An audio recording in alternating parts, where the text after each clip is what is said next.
मराठा आरक्षणाबद्दल तुमच्या मनातल्या 10 प्रश्नांची 10 उत्तरे अगदी सोप्या भाषेत या व्हिडिओतून पाहूयात. राज्य सरकारने मराठा समाजाला शिक्षणात आणि नोकरीत 10% आरक्षणाची तरतूद केली आहे. पण हे आरक्षण संपूर्ण मराठा समाजाला मिळाले आहे का? या आरक्षणामुळे ओबीसी प्रवर्गातील सवलती मराठा समाजाला मिळतील का? मनोज जरांगे पाटलांनी या आरक्षणाचा का विरोध केलाय? या आरक्षणाचा किती टक्के मराठा समाजाला फायदा होईल? हे आरक्षण नेमक्या कोणत्या नोकऱ्यांसाठी लागू होईल? हे आरक्षण कुठे लागू होणार नाही? अशा महत्त्वाच्या आणि तुमच्या मनातल्या प्रश्नांची उत्तरे या व्हिडिओतून पाहूयात.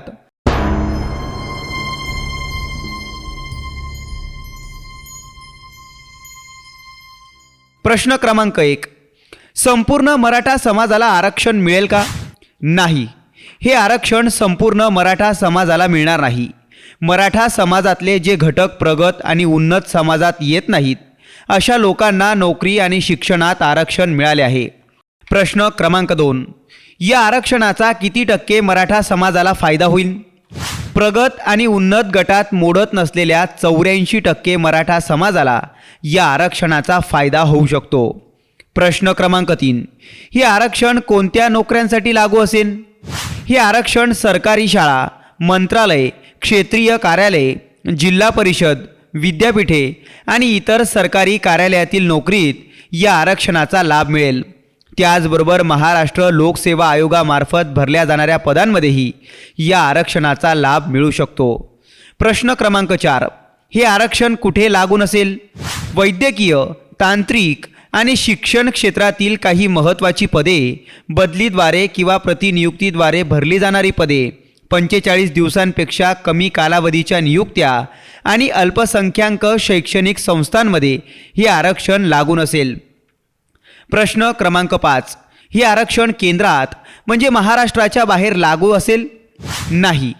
राज्य विधिमंडळाने लागू केलेले हे आरक्षण केवळ महाराष्ट्रातच लागू असेल.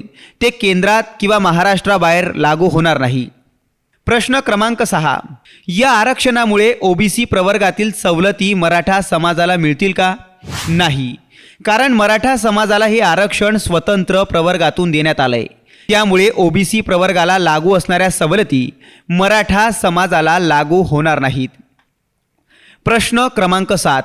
हे आरक्षण कधीपासून लागू होणार आहे?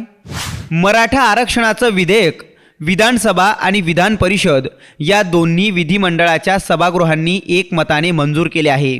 आता त्यावर राज्यपालांनी स्वाक्षरी केल्यावर त्याचं कायद्यात रूपांतर होईल आणि त्यानंतर त्याची तातडीने अंमलबजावणी होईल.